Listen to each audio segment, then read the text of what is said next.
Ang bahaging ito ay hatid sa inyo ng Philippine Sports Commission.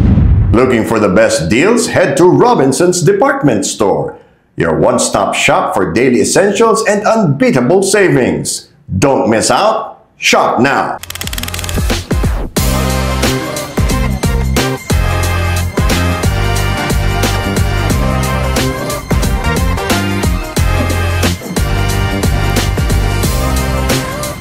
Nagsimula sa sports photography? Una-una sa lahat, kukonti lang ang babae na gumagawa nito. Paano ka nahilig dito? Actually po, nung college ako, hilig ko na talaga siya mag-take ng photos. Pero mainly for documentation lang po. Okay. Then, after nung nag-graduate ako, may friend na lumapit sa akin na isa ding sports photographer na kung gusto ko ba daw i-try na mag-shoot ng basketball games, gano'n. So, since bakante naman din po ako noon and wala naman din ginagawa, nag-try ako. Parang isang event ng basketball game. Okay.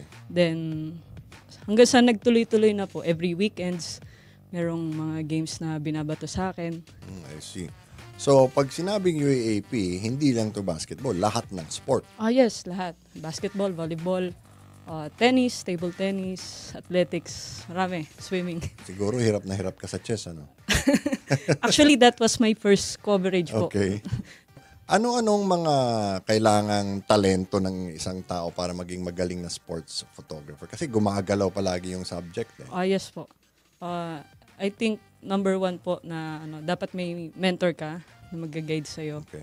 Then, you also have to invest sa gears. Kasi dapat sports, pang sports yung camera, yung lens.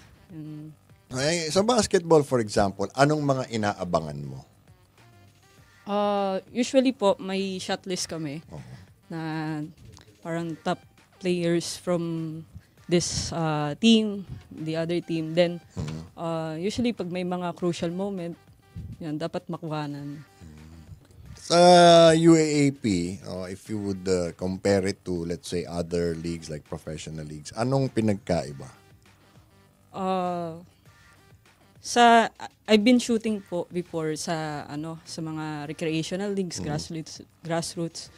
Ang pinagkaiba po is more on the content kasi pag recreational leagues or grassroots, most likely yung players lang mismo, ganyan pang profile shots ganun. Sa UAAP kasi more on may story yung bawat photo. Anong mga sport ang pinakamahirap kunan?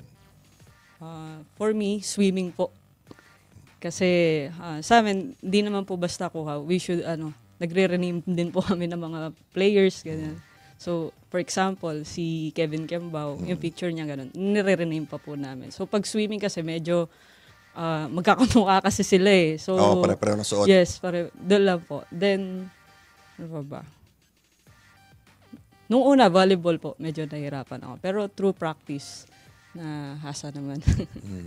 Anong mga sport ang hindi mo pa nako-cover na gusto mo pang makunan? Sport na halos yata na over ko na rin lahat eh. Doon yung mga water sports, gano'n. Okay. Hindi ko pa na cover. Pero may equipment ka para sa water sports? Mga waterproof casing, ganyan. Wala pa naman po. Kasi wala pa naman din opportunity na dumadating. Okay. Sa hanap buhay na ito, is it enough na ikabuhay mo pa o kailangan may supplemental income pa? Sa ngayon po kasi sobrang dami na ng ng pwedeng pagkuhanan ng income. Sobrang daming liga na rin. So, every weekend, di ka na rin nababakante. Though, sa akin, parang sideline ko rin siya. I have, may business din kaming inaasikaso.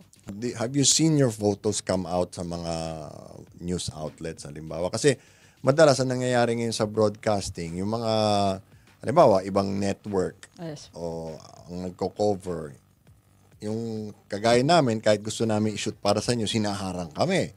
So, ang nangyayari, madalas, mga litrato na lang, photo album yung mga report namin. So, nakikita mo lumalabas sa TV yung mga litrato mo. Yes po. How does it feel? Nakaka-proud po.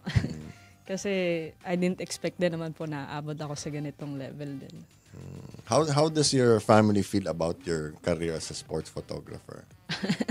Oops. Muna hesitant sila, pero now, I think they're happy naman po. Yeah. So you think you're really going to be doing this for the long term?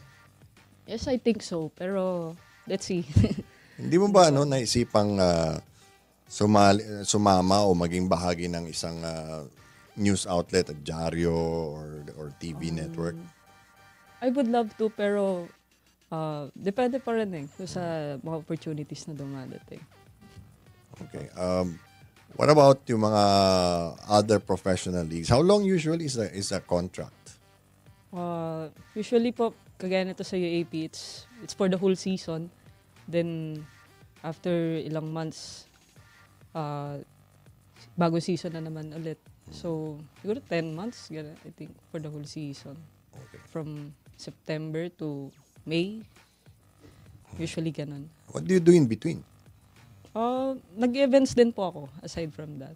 Yun ang malaking racket. Pag marami po, malaki talaga siya. Okay. Well, pag event, are you still there sa umpisa pa lang sa ingress, or you're just there right before the event starts? Usually may call, depende po. Usually may iba, may call time. Isa naman ako sarili kong call time 1 hour before. Okay.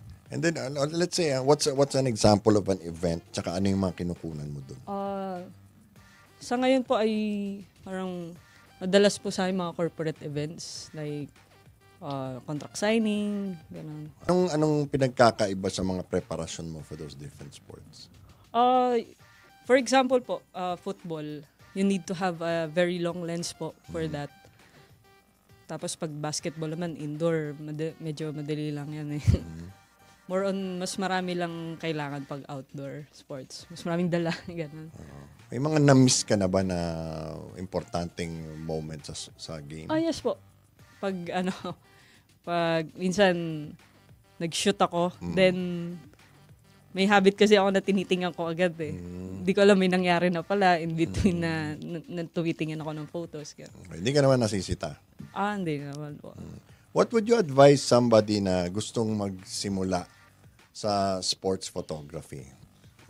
Advice ko lang is, keep on shooting, find your niche, then have a mentor who will guide you throughout the way. Kasi mahirap if you're figuring things out on your own lang eh. And, ayun, be humble. That's very important. Yes po. Yung anong gear naman ng, beginner, anong gear ang nire-recommenda mo? For sports, usually DSLR or mirrorless.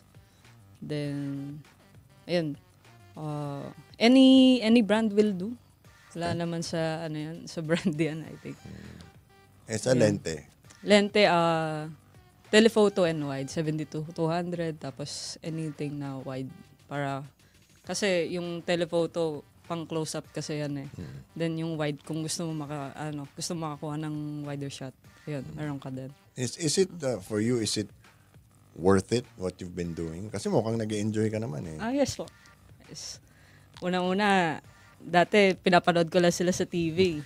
Actually, it was my dream na, kasi nung high school ako, I was a fan of watching basketball then. So, sabi ko, pag gusto ko makapanood live, ganyan. So, di ko lang in-expect na matutupad siya. Tapos mas maganda pa na get the best seat in the house, which is yung na mas kita mo sila.